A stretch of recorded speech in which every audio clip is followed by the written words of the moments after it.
Assalamualaikum warahmatullahi wabarakatuh. Perkenalkan, nama saya Varianti dengan NPM 23520111122 dengan dosen pengampu Bapak Dr. Zulkarnain Ridwan SHMH. Pada kesempatan kali ini saya akan menyampaikan dua hal. Yang pertama yaitu kesimpulan yang saya peroleh selama mengikuti pembelajaran di mata kuliah Hukum Acara dan Peradilan Tata Negara, dan yang kedua yaitu kesimpulan dari simulasi sidang yang akan dilaksanakan oleh kelompok saya. Oke, kita mulai dari yang paling sederhana, yaitu apa mata kuliah Hukum Acara dan Praktik Peradilan Tata Negara. Jadi, mata kuliah Hukum Acara dan Praktik Peradilan Tata Negara atau biasa disingkat dengan HPPTN adalah mata kuliah yang mempelajari tentang tata cara beracara atau bersidang di Mahkamah Konstitusi, khususnya yang menggugat undang-undang yang dianggap bertentangan dengan konstitusi negara kita, yaitu UUD 1945.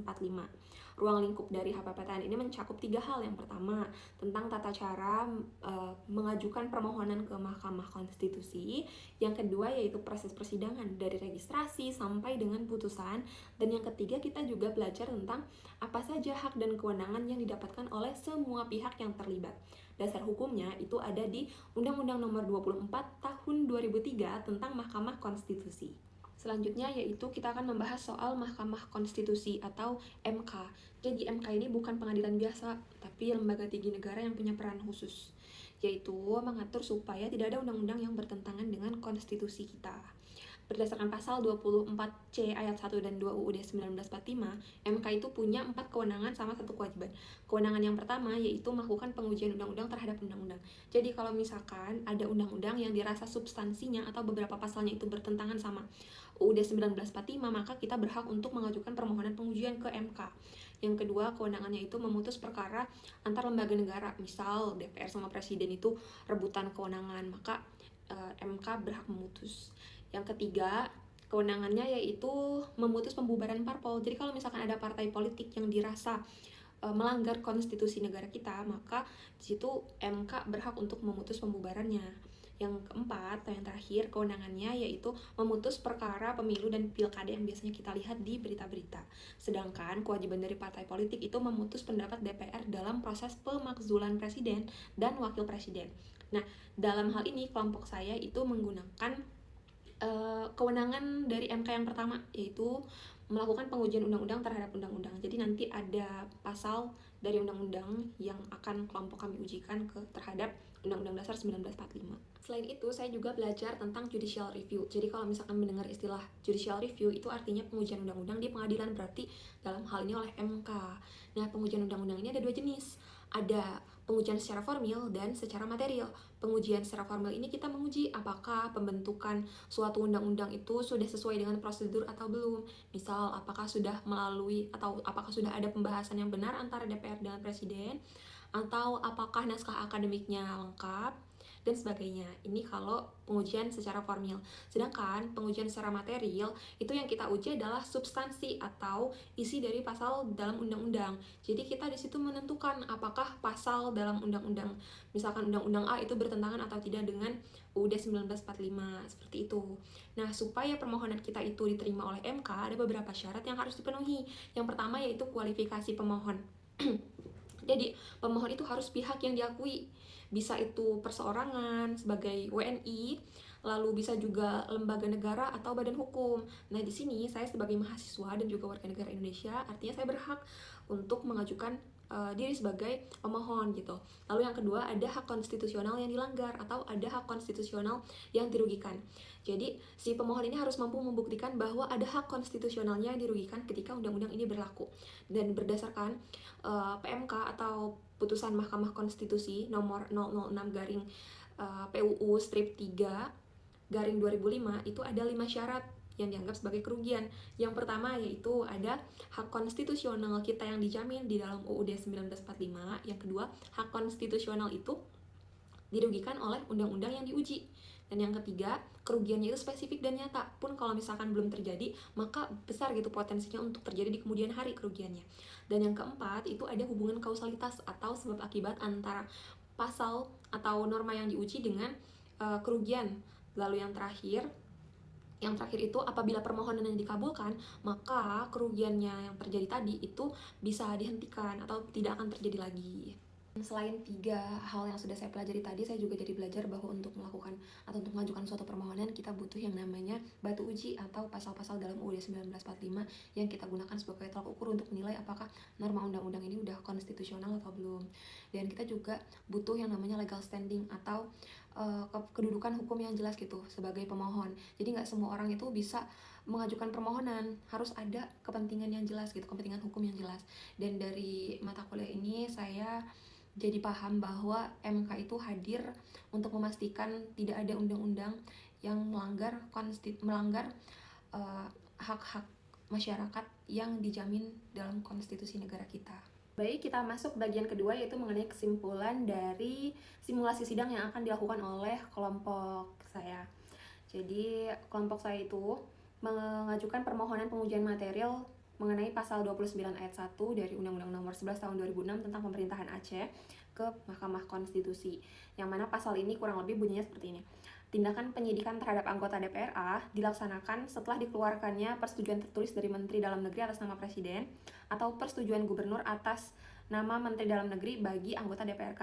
Artinya, kalau aparat penegak hukum, misalkan polisi atau KPK, mau melakukan pemeriksaan atau menyidik anggota DPR atau DPRK yang diduga melakukan pelanggaran tindak pidana, maka mereka harus membutuhkan izin dulu gitu ke Mendagri atau ke Gubernur. Dan menurut kami ini bermasalah ya. Kenapa? Karena izin seperti ini tidak berlaku ke warga biasa gitu. Jadi kalau misalkan saya atau Anda diduga melakukan pelanggaran tindak pidana, maka polisi bisa aja gitu langsung menyidik tanpa perlu minta izin ke siapapun. Tapi kalau misalkan yang diduga adalah anggota dewan, ada prosedur tambahan yang perlu dilalui. Seperti itu. Dan sebagai pemohon, kami merasa bahwa norma tersebut itu merugikan hak konstitusional kami sebagai warga negara atas penegakan hukum yang adil dan setara. Lalu kenapa ini penting untuk diajukan? Jadi kami sudah menyiapkan 4 alasan sebagai dasar permohonan kami mengajukan judicial review ini. Yang pertama yaitu ini melanggar prinsip kesetaraan di hadapan hukum. Jadi di pasal 27 ayat 1 UUD 1945 kan disebutkan ya bahwa semua warga negara itu bersamaan kedudukannya di hadapan hukum, dan di pasal 28D ayat 1 juga menjamin bahwa setiap orang itu berhak mendapat perlakuan yang sama di hadapan hukum.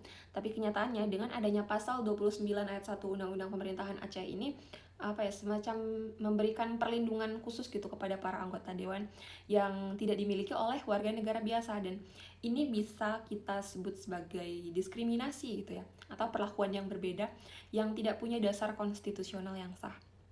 Lalu alasan yang kedua yaitu ini bertentangan dengan prinsip negara hukum. Jadi berdasarkan pasal 1 ayat 3 UUD 1945 kan Indonesia adalah negara hukum ya, dan dalam negara hukum semua orang termasuk pejabat publik itu harus tunduk pada hukum. Tidak boleh ada orang yang bisa istilahnya berlindung dari proses hukum hanya karena jabatannya.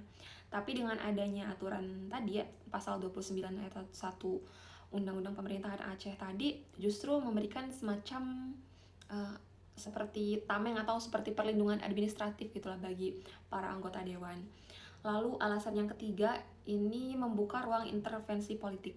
Jadi misal bayangkan ketika ada seorang anggota DPRK yang melakukan tindakan korupsi, lalu polisi ingin menyidik gitu, tapi mereka harus minta izin dulu ke gubernur. Nah, gimana kalau ternyata gubernurnya ini adalah teman satu partai gitu, atau seseorang yang punya kepentingan dengan si orang yang sedang disidik gitu? Bisa aja kan izin itu tidak keluar, dan bukan karena alasan hukum gitu, tapi karena alasan politik atau alasan kepentingan pribadi gitu.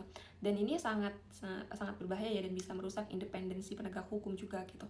Lalu alasan yang terakhir atau yang keempat adalah ini menimbulkan ketidakpastian hukum. Jadi pasal ini tidak menyebutkan secara spesifik ya berapa lama Mendagri atau gubernur itu harus memberikan jawaban.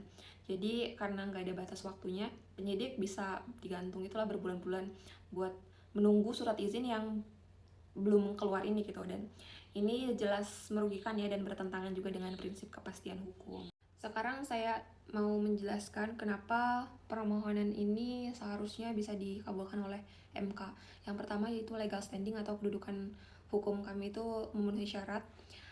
Yang pertama kami adalah mahasiswa dan kami adalah warga negara Indonesia, jadi kualifikasinya terpenuhi. Yang kedua yaitu kerugian konstitusional kami memang masih bersifat potensial, tapi itu sudah cukup karena sebagai warga negara kami berhak atas penegakan hukum yang adil gitu. Kalau misalkan pasal ini dibiarkan berlaku, kami sebagai bagian dari masyarakat bisa terus dirugikan gitu, karena proses hukum terhadap pejabat jadi tidak objektif, tidak berjalan secara objektif dan ada hubungan kausalitas yang jelas gitu.